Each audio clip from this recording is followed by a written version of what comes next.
got so much motherfucking design on right now. Bring it down, bring it down, nigga, come out, got 3 whole thoughts, I'm the block, bitches on my line, and you know.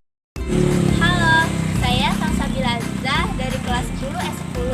Saya akan bertanya tentang pemanasan global dan apa upaya yang dapat kita lakukan untuk mengurangi pemanasan global.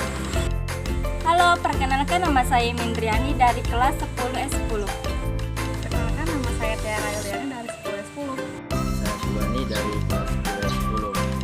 Perkenalkan nama saya Nihanur Aini dari kelas 10 S10. Apa itu pemanasan global? Pemanasan global atau global warming adalah suatu proses meningkatnya suhu rata-rata udara, atmosfer, laut, dan daratan bumi yang terperangkap oleh panas matahari dari permukaan bumi. Apa saja penyebab pemanasan global?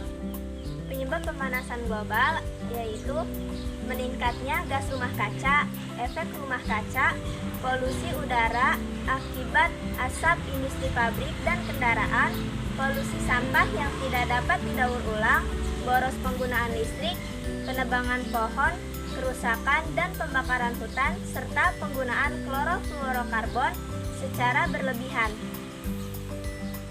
Apa saja dampak pemanasan global bagi bumi dan lingkungan? Dampak pemanasan global bagi bumi dan lingkungan adalah naiknya muka air laut hingga wilayah pantai berkurang, meningkatnya suhu di beberapa daerah, meningkatnya hujan ekstrim menyebabkan banjir dan tanah longsor, meningkatnya berbagai hama penyakit, timbulnya berbagai wabah penyakit tanaman, naiknya suhu air laut, mencairnya es kutub, dan sebagainya.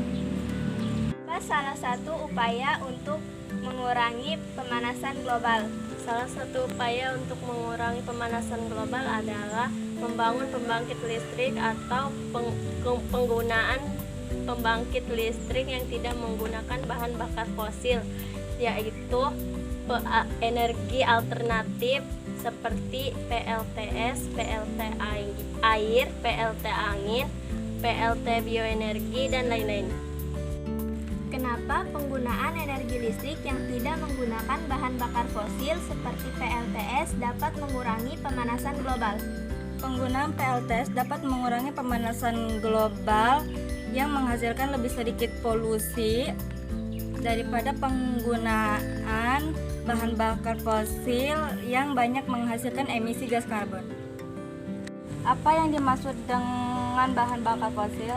Bahan bakar fosil adalah sumber daya alam yang mengandung hidrokarbon seperti batu bara, minyak bumi, dan gas alam yang terbentuk secara alami di kerak bumi.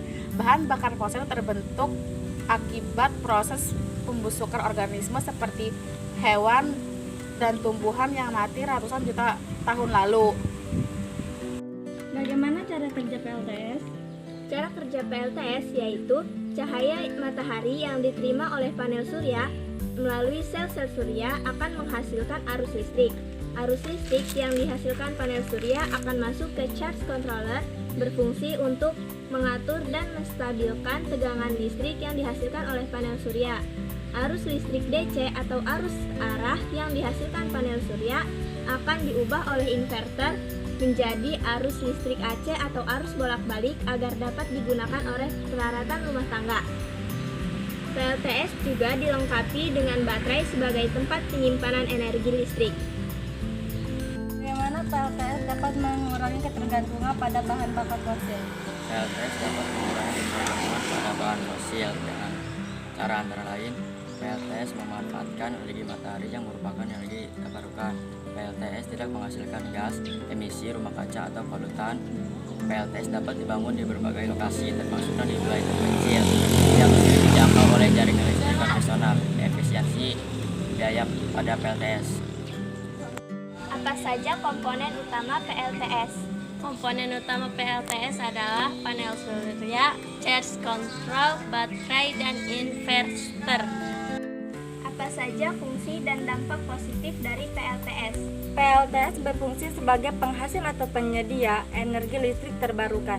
Dampak positif PLTS antara lain ramah lingkungan, sumber energi terbarukan, hemat energi, tidak berisik, tidak menghasilkan limbah berbahaya, mendukung konservasi lingkungan. Apa saja kendala yang dapat terjadi pada PLTS? Ada beberapa kendala yang dapat terjadi pada PLTS seperti berikut: ketidakstabilan pasokan energi, biaya investasi awal yang tinggi, kebutuhan lahan yang luas, efisiensi konversi energi yang terbatas, tantangan integrasi ke jaringan listrik, ketergantungan pada cuaca dan iklim. Apa dampak negatif PLTS bagi lingkungan? PLTS memiliki beberapa dampak negatif. Di antaranya, PLTS membutuhkan lahan yang luas. Kemudian, sinar matahari yang tidak terserap panel surya akan terpantul dan terkonsentrasi ke atas yang dapat berbahaya bagi lalu lintas udara. Kemudian, PLTS dapat mengurangi pasokan air yang ada dan bahan pembuatan PLTS bersifat beracun. Bagaimana cara perawatan dan pemeliharaan PLTS? Perawatan dan pemeliharaan PLTS dapat dilakukan dengan cara pembersihan panel surya, pemeriksaan kabel dan koneksi, pemeriksaan penyimpanan baterai, pemeriksaan inverter, pemeriksaan struktur dan mounting, pembersihan area sekitar PLTS. Apakah saat musim hujan atau malam hari PLTS masih dapat digunakan? PLTS dapat digunakan sepanjang waktu, baik musim hujan maupun malam hari, asalkan dilengkapi dengan sistem penyimpanan energi yang memadai. Apakah di Indonesia sudah ada penggunaan PLTS? Di Indonesia sudah ada penggunaan PLTS, salah satunya PLTS Terapung Cirata, terletak di Waduk Cirata, Kabupaten Purwakarta, Jawa Barat. Dan ini adalah salah satu contoh miniatur PLTS yang kita buat. Bad nigga, turn, I got 3 whole thoughts on the block.